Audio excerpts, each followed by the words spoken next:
Assalamualaikum dan salam sejahtera kepada semua pembaca berita politik semasa. Semoga hari-hari anda dalam keadaan baik dan sentiasa diberkati. Penganalisis politik menyarankan Perdana Menteri Anwar Ibrahim merapatkan hubungannya dengan Parti Pembangkang supaya Pakatan Harapan PH boleh membentuk kerajaan yang stabil tanpa digulingkan sebelum ia melengkapkan penggal penuh 5 tahun. Penganalisis juga menegaskan bahawa PH perlu mengukuhkan rasa saling percaya jika ia membentuk kerajaan perpaduan dengan BN dan Gabungan Parti Sarawak GPS.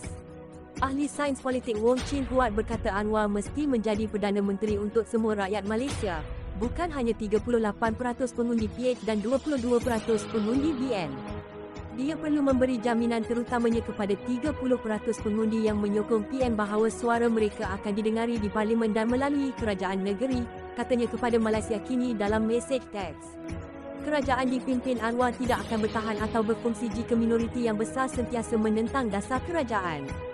Untuk memberi tumpuan kepada ekonomi, Anwar mesti membetulkan politik, kata Wong, yang juga timbalan Ketua Strategi Penyelesaian Pembangunan Lestari Pertubuhan Bangsa Bersatu Ibu Pejabat Network Asia, Sendisian Asia di Universiti Sunway. Pentadbiran Anwar harus mengiktiraf Kabinet Bayangan PN dengan gaji, sumber dan capaian maklumat yang setimpal, katanya. Anwar harus mengadakan pertemuan dengan semua menteri besar, ketua menteri dan premier untuk menyatakan hasrat kerajaannya bekerjasama dengan semua negeri tanpa diskriminasi mengikut parti, memberi jaminan kepada Sarawak, Sabah dan 4 kerajaan negeri pimpinan PAS. Dia bagaimanapun harus mengelak daripada membuat janji yang mungkin tidak dapat ditunaikan, katanya. Henti sementara pendakwaan kes. Wong berkata pentadbiran Anwar harus menghentikan sementara pendakwaan kes yang mungkin disalah anggap sebagai bermotif politik.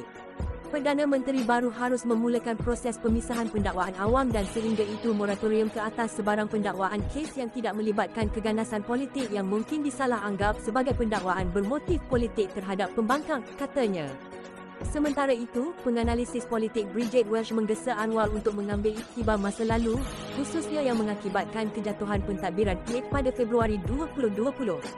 Apa yang menyumbang kepada kelemahan PH pada 2018 ialah ia beroperasi dalam mentaliti pembangkang yang telah mencetuskan syak wasangka, pembatalan projek serta beroperasi dalam nada yang menyukarkan untuk membaiki hubungan. Tetapi anda adalah kerajaan kepada semua bukan sahaja penyokong politik anda, katanya. Malah, terdapat keraguan dalam kalangan penyokong PH, UMNO dan GPS. Ini bukan soal personaliti tetapi juga mengurus akar undi. Mereka memerlukan latihan membina kepercayaan, bukan sahaja di peringkat elit tetapi dalam masyarakat, katanya. Walsh juga menegaskan bahawa Anwar harus bekerjasama dengan BN atau UMNO secara keseluruhan dan bukannya hanya seorang pemimpin, terutamanya jika seorang pemimpin itu diragui keabsahan, seperti Presiden UMNO Ahmad Zahid Hamidi. Dia berkata pilihan raya umum PRU ke-15 yang berakhir baru-baru ini menyaksikan PH hanya meraih 11% sokongan Melayu manakala PN memenangi 54% dan BN memperoleh kira-kira 1/3 undi Melayu. Katanya, penyertaan Parti UMNO dan Blok Borneo dalam pentadbiran Anwar akan memberi kesan kepada perwakilan. Kita menghadapi situasi polarisasi ideologi yang sangat mencabar. Konservatif di satu pihak dan progresif di satu pihak lain. PN memenangi sebahagian besar pengundi Melayu muda. Ini memerlukan gabungan yang agak konservatif, iaitu BN dan GPS, tetapi tidak konservatif seperti PN, katanya dalam temu bual stesen radio BFM. Belanjawan sementara, Anwar mengangkat sumpah sebagai Perdana Menteri ke-10 negara pada petang Khamis selepas hampir seminggu kebuntuan politik. Saingan utamanya, pengerusi Perikatan Nasional PN, Muhyiddin Yassin, mendakwa mempunyai 115 ahli parlimen pada Selasa tetapi pihak istana tidak menerimanya. Bagi mengatasi masalah tersebut, kerajaan perpaduan telah dicadangkan oleh Yang di-Pertuan Agong, namun pada mulanya ditolak Muhyiddin. PH mempunyai 82 kerusi di parlimen, kurang daripada 112 yang diperlukan untuk majoriti mudah. Di bawah situasi itu, Anwar akan mengetuai kerajaan perpaduan dengan BN sebagai rakan utama PH, manakala GPS di Sarawak dan JRS di Sabah, serta warisan, dijangka turut terlibat. Semalam, UMNO memutuskan bahawa BN perlu menyokong dan menyertai kerajaan persekutuan yang tidak dipimpin oleh PN. Tidak jelas sama ada kedudukan UMNO diterima oleh BN kerana gabungan itu masih belum mengadakan mesyuarat Dewan Tertinggi untuk menyokong keputusan UMNO. Sementara itu, penganalisis politik Universiti Malaya Awang Azman Pawi mencadangkan gabungan kerajaan dan Pakatan Pembangkang mengadakan perjanjian keyakinan dan perbekalan CSA yang memerlukan ahli Parlimen Pembangkang menyokong belanjawan kerajaan. Sebagai Perdana Menteri, Anwar boleh mengekalkan PH dan BN atau melibatkan GPS dan PN ke dalam kerajaannya.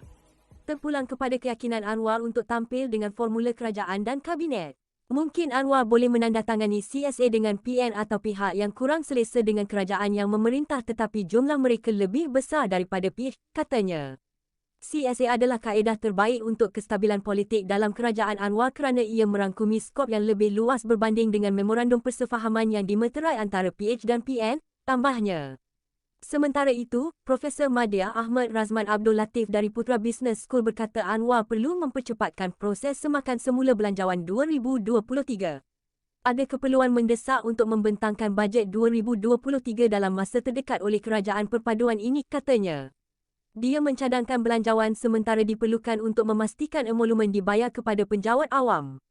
Tambahnya, pentadbiran Anwar perlu berusaha untuk mengkaji bagaimana manifesto kerajaan perpaduan yang dibentuk oleh pelbagai gabungan politik boleh dilaksanakan dan dimasukkan ke dalam belanjawan.